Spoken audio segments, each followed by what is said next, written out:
Hola amigos, ¿cómo están? Bienvenidos a otro episodio más de El Bazar de los Perdidos. Qué gusto saludarlos hoy. De nuevo es una tarde lluviosa aquí en la ciudad. De nuevo les estoy hablando con un fondo bastante bonito, lluvioso. Hoy no estoy tomando café. Hoy decidí tomarme una copita de vino para hablarles sobre este tema que verdaderamente me apasiona, que no solamente lo he racionalizado, sino que lo he vivido, como bien dicen, en carne propia. El tema del día de hoy es siento, luego existo. Decidí llamarlo así porque, por supuesto que les voy a hablar en un sentido un tanto filosófico, pero también en un sentido muy vivencial, muy experimental, muy familiar para todos, y que es un viaje maravilloso hacia el centro de nuestra experiencia, hacia el centro de nuestra forma de sentir la vida. Así que hablemos hoy acerca de esto. ¿Qué es sentir?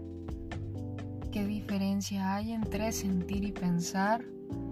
¿Y cómo podemos ejemplificar el sentimiento o la experiencia de la sensación con algo que nos tome menos trabajo comprender? Y para esto utilizaré el elemento o la herramienta del arte. ¿Y por qué tomar al arte como referencia? Bueno, ahí les va la historia de el arte y yo. Resulta que cuando yo era pequeña, no sé en qué momento lo pensé, lo racionalicé, pero hoy de grande lo puedo compartir con facilidad. Pero recuerdo que cuando era pequeña siempre estuve involucrada en temas que tuvieran que ver con sentir mi cuerpo. Estaba en eventos de baile, de carreras, de competencias, de saltos. Estaba en la escolta, en la banda de guerra, y todo esto fue un ciclo virtuoso durante toda mi vida estudiantil hasta la preparatoria.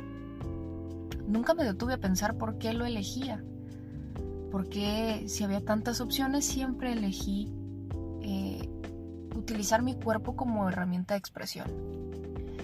Hoy de grande les puedo compartir que entiendo por qué. Por supuesto, esto es con ayuda de mi psicoanalista, que hemos sacado varias cosas de ahí del fondo de mi ser, y que creo que muchos quizás lo vivan, pero no lo comprendan, y puede ser que al escucharme razonen un poco sobre sí mismos y su cuerpo.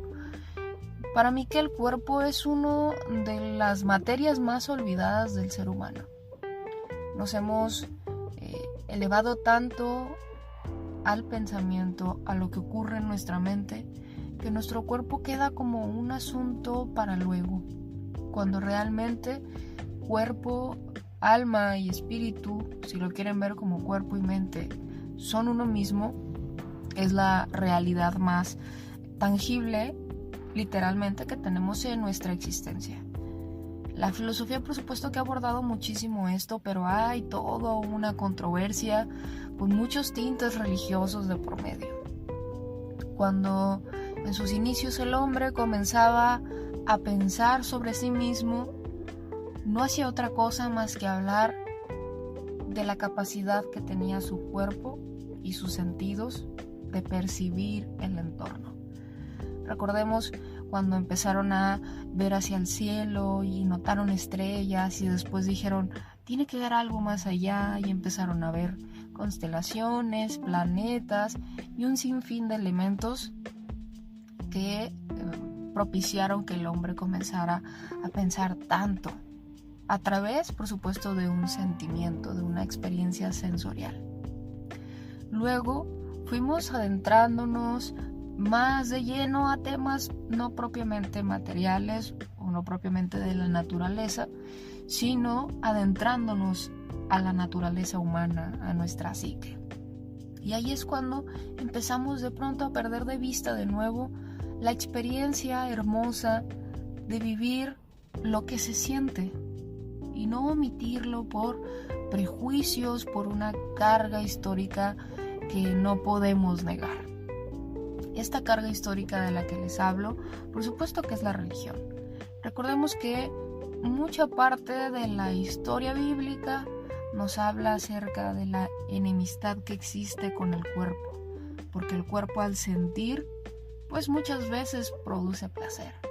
Y para los hombres de la religión, llámese cristiana, judía, católica, como gusten llamarle, el cuerpo es algo que desvía la atención del hombre de las cosas verdaderamente importantes. ¿Y qué eran las cosas verdaderamente importantes en ese tiempo? Pues Dios, ¿no? Jesús, por supuesto, el transmitir la palabra de Dios a otras personas y que esas otras personas no se quedaran en sus casas ni en sus patios experimentando la vida, sino encerrados en una iglesia escuchando la palabra de un hombre más que de un Dios. No estoy haciendo ninguna crítica despectiva hacia las religiones. Me parece que la religión es un templo, un mundo maravilloso. Sin embargo, quizás si en esta brecha tan importante de tantos años que insertó la religión en cuanto a sentirme culpable de sentir, pues el humano hubiera sido otro. Quizás ahorita estuviéramos experimentando otras cosas.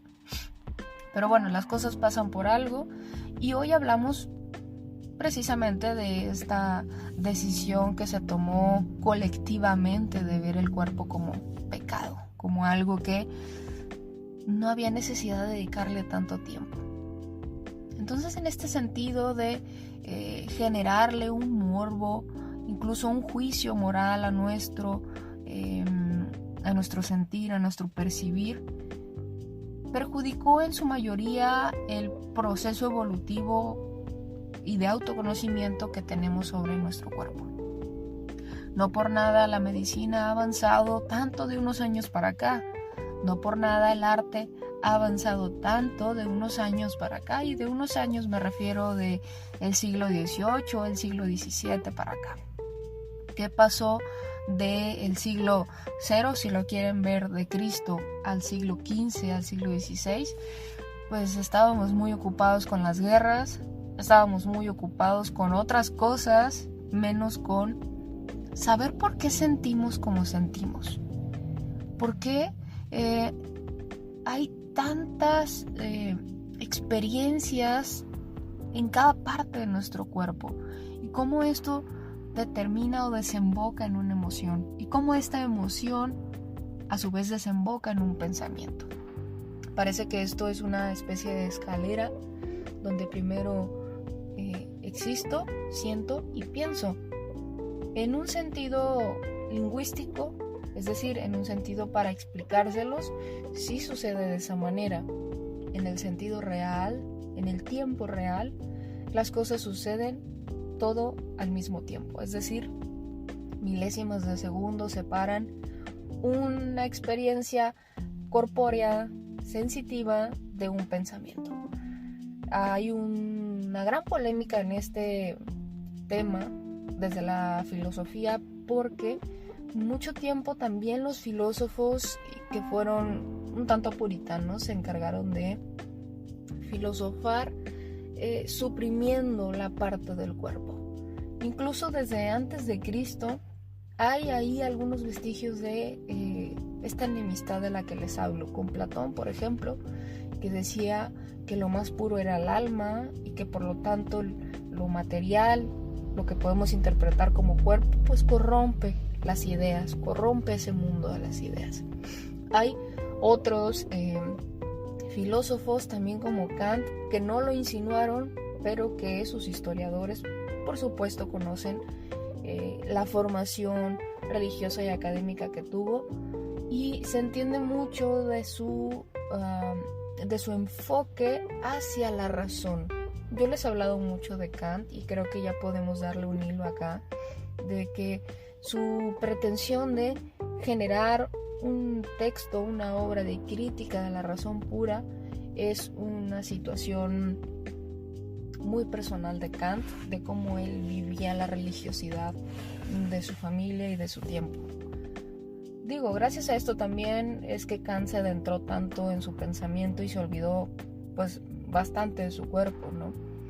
Pero hay otros autores que concilian más el cuerpo y la mente, como por ejemplo Spinoza, que hace una gran distinción, una distinción importante entre las pasiones y el intelecto humano. Incluso me atrevería a decir que Baruch Spinoza, le dio un poco más de peso a lo emocional, lo sensitivo, lo corpóreo, que a la razón, porque para él no había algo más racional, es decir, algo más sublime que la substancia, que esta energía creadora de todo el mundo. Y nosotros simplemente somos una extensión de esa energía creadora, que por supuesto comparte algo de esa divinidad, algo de esa inteligencia, pero nos predomina más la materia, es decir, las pasiones. Entonces Spinoza es un gran exponente de este tema y de un intento en pleno auge de la religión judía de darle dignidad, de regresarle un poco de dignidad al cuerpo. Hay otros autores que siguen en este sentido, en esta misma línea, el propio Sigmund Freud con sus relatos de la sexualidad infantil. No se quedó simplemente con la psique, sino que él narraba cómo los niños somos pura experiencia, puro sentir. Ya recuerdan estas fases donde conocíamos lo que éramos por cuando nos amamantábamos, cuando recibíamos afecto, cuando dormíamos, cuando íbamos al baño. Estas cosas que son muy comunes para cualquier ser humano vivo. Y así podemos seguir hablándoles de autores que dijeron: el cuerpo es algo maravilloso, es un templo perfecto. Hegel también tuvo una aportación importante y es de quien yo me fié cuando realicé mi tesis sobre el arte precisamente. Y les narraba al inicio de este episodio que bueno, yo de niña seguía mucho las actividades que tuvieran que ver con el cuerpo, porque al parecer yo de pequeña ya buscaba un sistema de regulación. Yo vivo constantemente en mi pensamiento, es decir, autoconociéndome. Y ese autoconocerse en muchas ocasiones se transforma en ansiedad, se transforma en depresión o se transforma en un aislarse de la realidad andante, la realidad cotidiana. Y quizás yo era un tanto consciente, pero a su vez muy inconsciente de esto, y por eso si tenía ratos libres se los dedicaba a que mi cuerpo sintiera la vida más que pensarla. Entonces hoy, y con hoy me refiero a de unos años para acá, soy una fan empedernida, no tengo cura con respecto al arte. A mí me encanta consumir el arte en todas sus expresiones. Por supuesto tengo mis favoritas, pero es que yo he experimentado mi cuerpo, y no solamente mi cuerpo, esa forma de hacer catarsis cuando estoy saturada de mi pensamiento. Y no quisiera entrar en muchas palabras técnicas, filosóficas, porque estaría cayendo en un poco de incongruencia, porque mi intención es más hablarles sobre el propio cuerpo y la sensación. Pero en esta tesis de la que les hablo, en la cual yo titulé El arte como una actitud reflexiva y como fundamento del espíritu absoluto, justifico durante 75 hojas por qué el arte no es pura experimentación.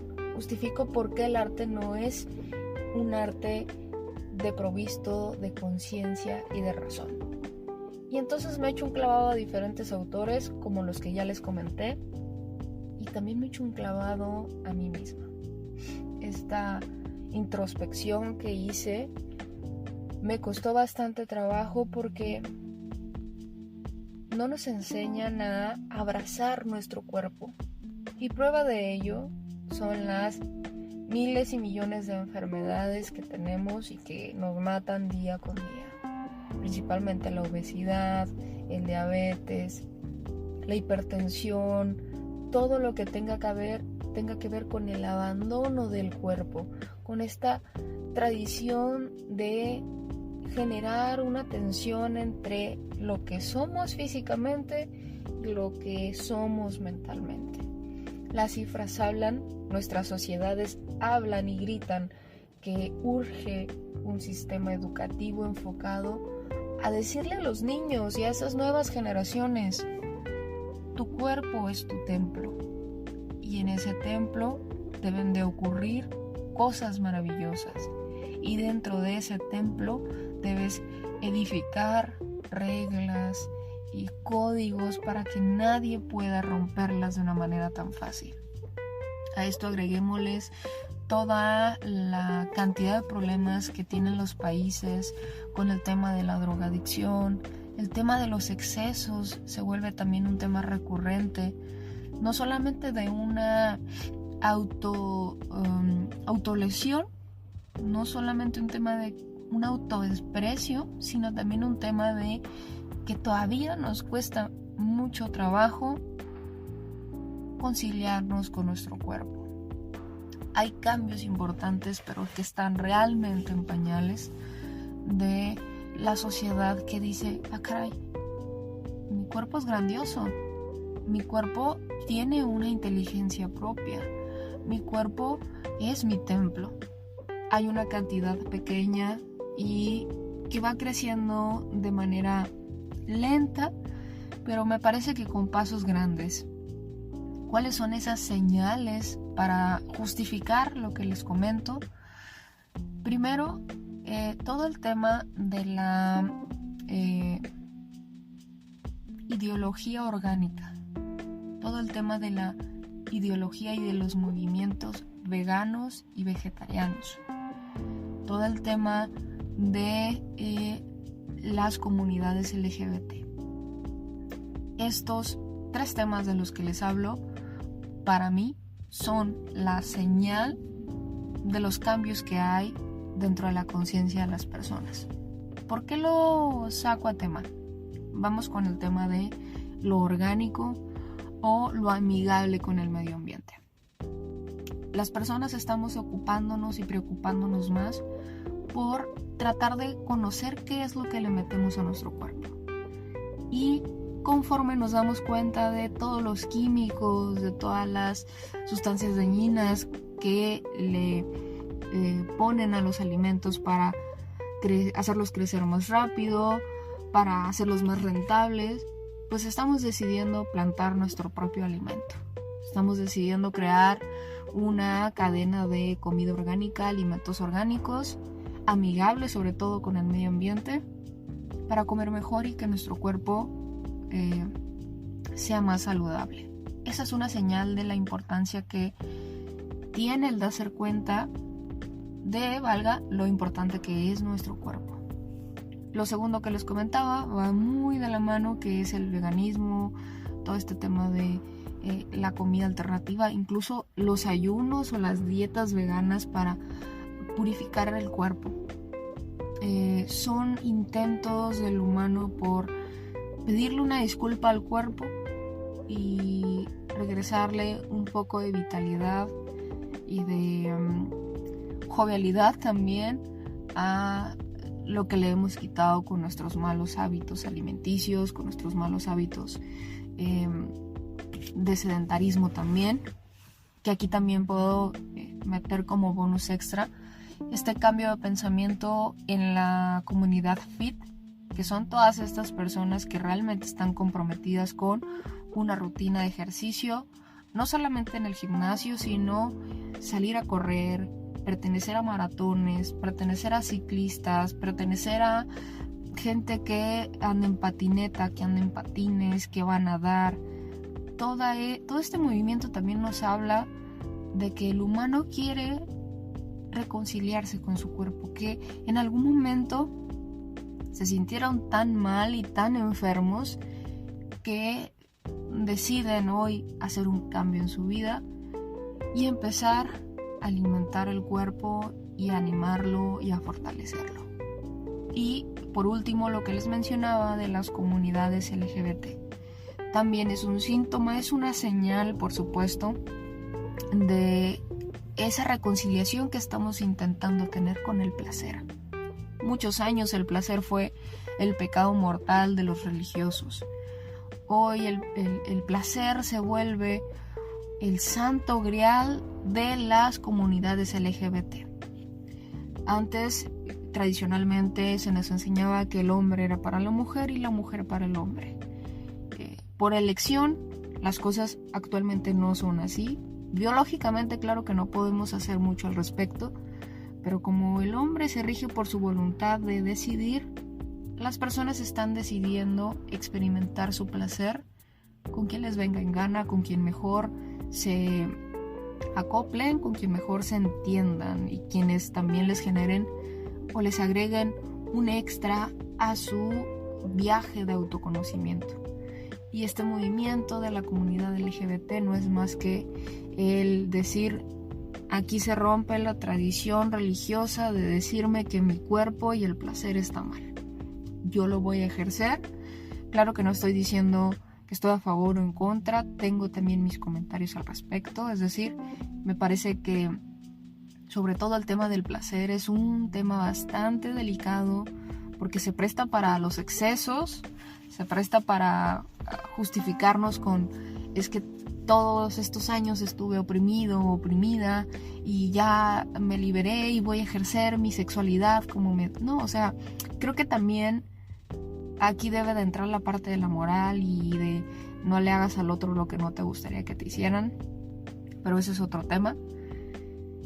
Y al final todo esto que les comento de lo vegano, lo fit, lo orgánico y la comunidad LGBT, pues son la sociedad gritando, aquí hay una fractura histórica y aquí yo digo, qué bonito, qué interesante, qué místico, qué sagrado es tener un cuerpo.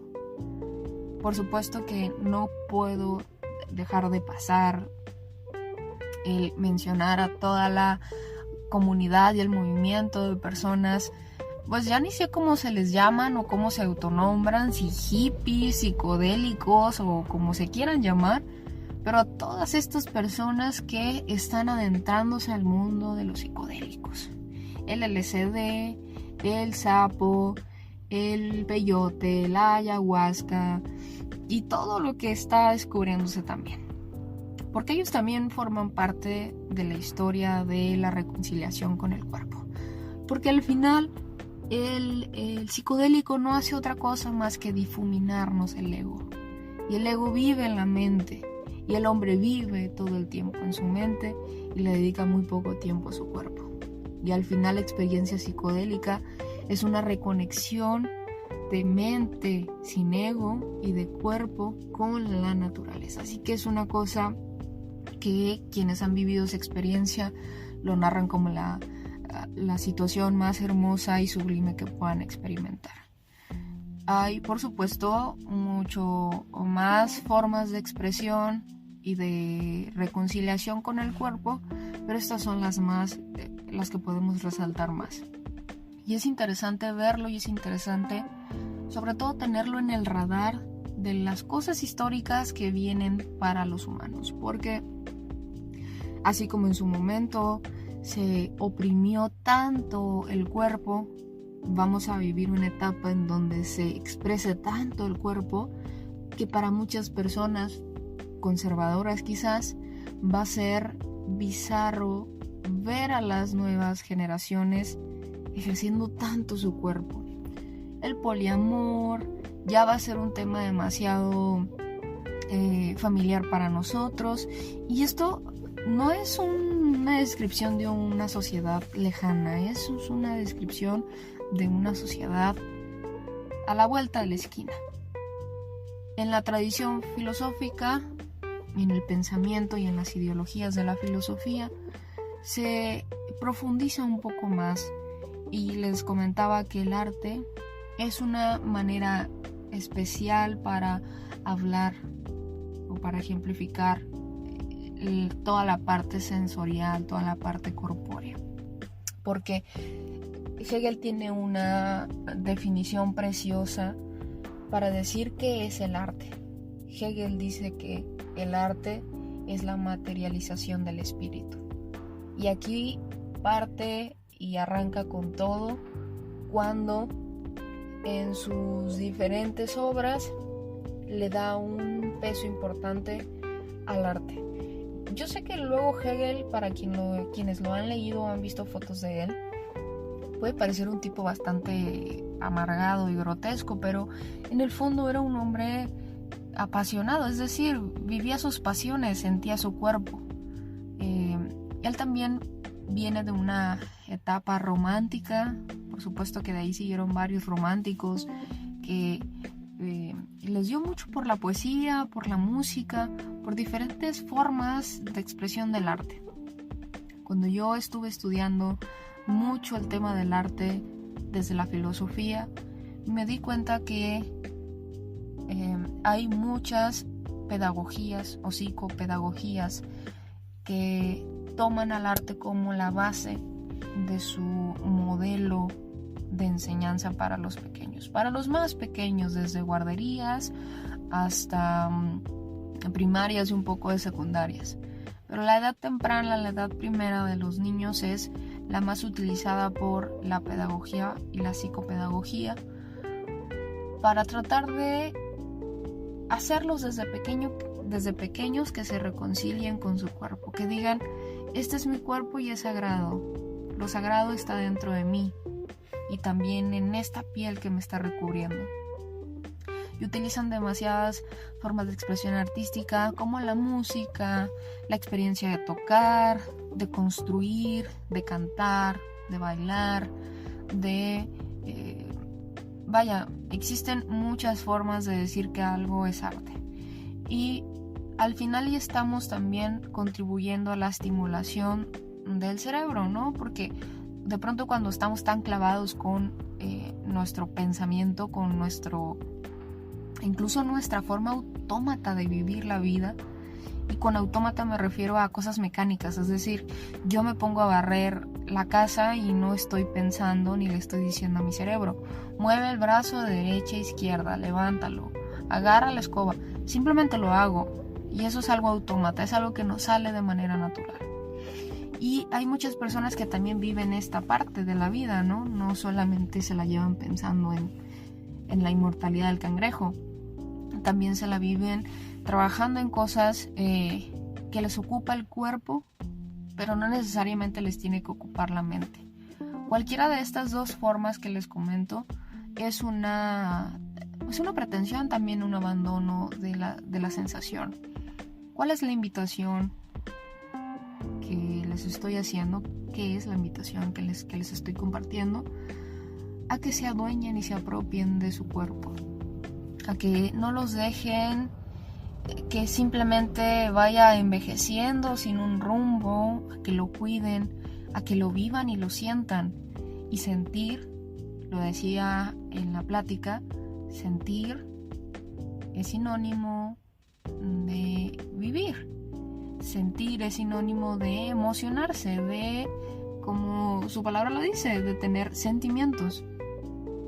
Y si ustedes elijan a alguien al azar, a quien se les ocurra, pero elijan a una persona que ni les gusta el arte, que no saben qué es, o que simplemente dicen que esas cosas no son para ellos, que no hablan de sus sentimientos y que todo el tiempo están ocupados trabajando. Piensen en alguien, en quien sea.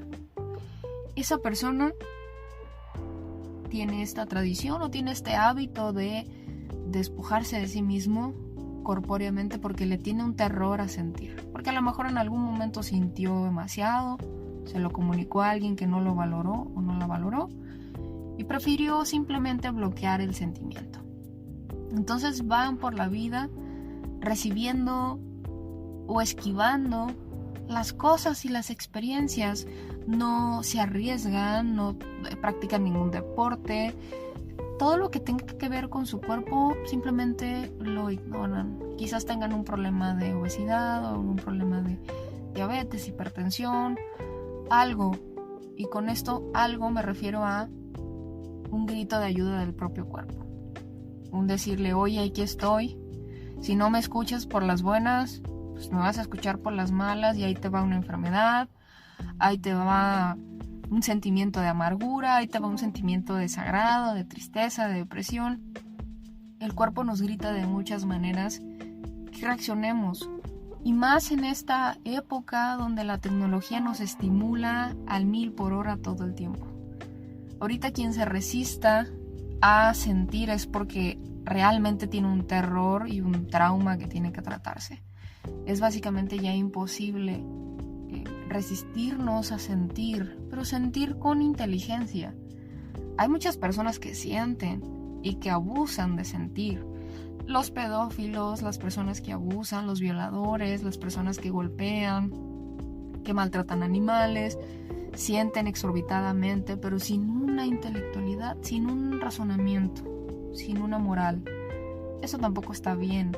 Por eso es que este mundo y esta vida que nos dio el universo tiene un tiempo para saber qué combinaciones utilizar. Es como una receta de cocina. La haces y al principio te sale mal, luego vas mejorando y luego te adueñas de ella. Luego dices, poquita razón, poquito sentimiento, poquito cuerpo, poquito placer, tantos gramos, le quito, le pongo y creas tu propia fórmula de vida.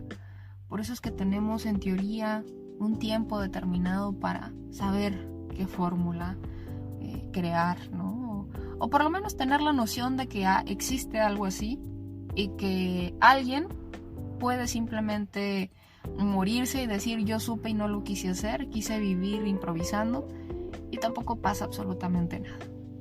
Al final son experiencias y son decisiones de vida. Pero yo sí los invito realmente a que sientan una pieza musical, vean y estremézcanse con una obra de arte, vayan y escuchen a alguien cantar, vean cómo un músico se apasiona cuando toca. Realmente inspírense de la inspiración de los que usan su cuerpo como forma de expresión, porque es gente que también le cuesta mucho trabajo hacerlo, pero que han encontrado una manera de hacer catarsis, de purificar su alma, de a lo mejor liberarse de traumas de infancia o de problemas de su vida adulta. Esas personas que utilizan su cuerpo como herramienta de trabajo son personas a las que hay que dedicarles una atención muy especial, una observación muy delicada, muy lejos de tener un prejuicio, porque ellos realmente han evolucionado más que los que nos llevamos pensando. Entrar en detalles de por qué digo esto con tanta seguridad es que en lo que estamos juntos, y yo creo que no es un episodio para eso, pero les prometo que les voy a hablar de tecnicismos filosóficos para entender cómo es que el cuerpo tiene una inteligencia propia, cómo es que la mente y el cuerpo no son amigos, son una misma cosa, que aunque quieran cosas diferentes, que aunque se estimulen con cosas diferentes, no son enemigos, son amigos, y tan unidos y tan la misma cosa son, que cuando no los atendemos, mente o cuerpo, buscan de alguna u otra manera hacernos saber que allí están y que necesitan de nuestra atención. ¿Y quién es esa persona que les da la atención? Pues es tu conciencia, obviamente. Entonces, pareciera que somos tres entes ocupando un mismo espacio, ¿no? Cuerpo, conciencia y mente. Y ese es otro tema también que da para mucho, pero que lo hablaremos en un próximo episodio. Hoy simplemente les dejo la reflexión. Piénsenlo, si ustedes están atados a una tradición religiosa, si ustedes todavía ven a su cuerpo con miedo porque siente y porque siente placer y porque siente emociones, yo creo que ya deben de actualizarse.